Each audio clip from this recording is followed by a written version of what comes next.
Hey everyone, today I'm going to be breaking down the Thunder starter deck and how you can upgrade it into a really powerful deck that you can use at tournaments, whether that's webcam or your locals. In my last video I covered Thunder Nexus. This is an incredibly powerful deck, plays more mid-range to control, has lots of strong valuable units, but when assembled in the right way can also lock your opponent out of the game. And so the easiest way to break this down is by just taking that example deck list and then finding the difference from the starter. So here we have everything that you would need to upgrade it from that starter deck into my example deck list. Now of course this is just one example. You can find different Thunder Nexus lists out there, and this is not gospel, this is just an example of how you could maybe go about upgrading it.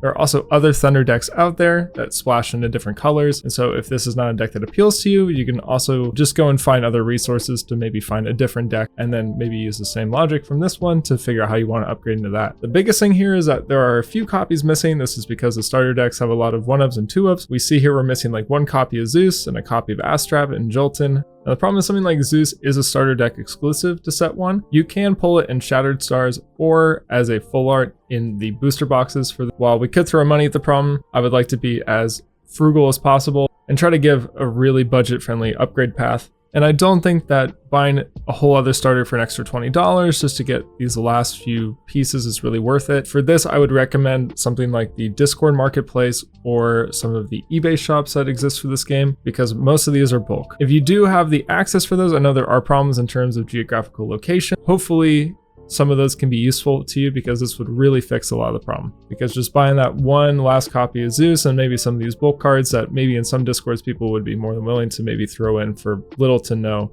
extra cost would really fix a lot of the problems. And then we're left with a few cards that are going to be a little bit more tricky to get. The Frostfall booster boxes, which is going to be Lavalith, that one's going to be a little bit more difficult to get. Of course, you could find a replacement for it. And also Altar of Stars is only available as a single from the base set. So there will be a few things that you will either need to crack packs for, but if you're trying to be as budget friendly as possible, you would just need to go and buy them as singles.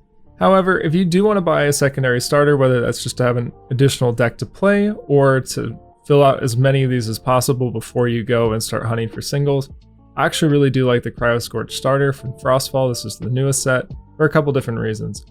At only $5 more, it includes 3 packs, which is a really good deal. Gives you a few extra cards, gives you that shot to pull the Lavalith, for example. We got the 2 Ambrosia that we would like to maybe include in our list, as well as 2 copies of Gorgon's Gaze and 2 copies of Tsunami. Really fantastic cards that we want. And if you're not super concerned about how competitively consistent this deck is, you maybe don't even have to worry about finishing out those playsets and having 2 copies of Gorgons, 2 copies of Zeus, 2 copies of Shield of Achilles, etc. Maybe isn't the end of the world, right? You're more than welcome to fill those in, either with maybe some cards you open up in these packs or with cards that exist in either of the decks, right? If you are interested in buying multiple starters, I do think there are different ways you could go about this, right? So you could actually just buy a few different starters. You could go ahead and buy that Wind starter and get those Elestrals, as well as resting on your laurels if that's something you would like in your deck. You do get some copies of Tsunami, but this is just my opinion on how I'm personally going about upgrading the deck. So I went ahead and bought the Thunder starter. I'm waiting for my LGS to get the Cryo Scorch starter, and I'm going to go ahead and buy that.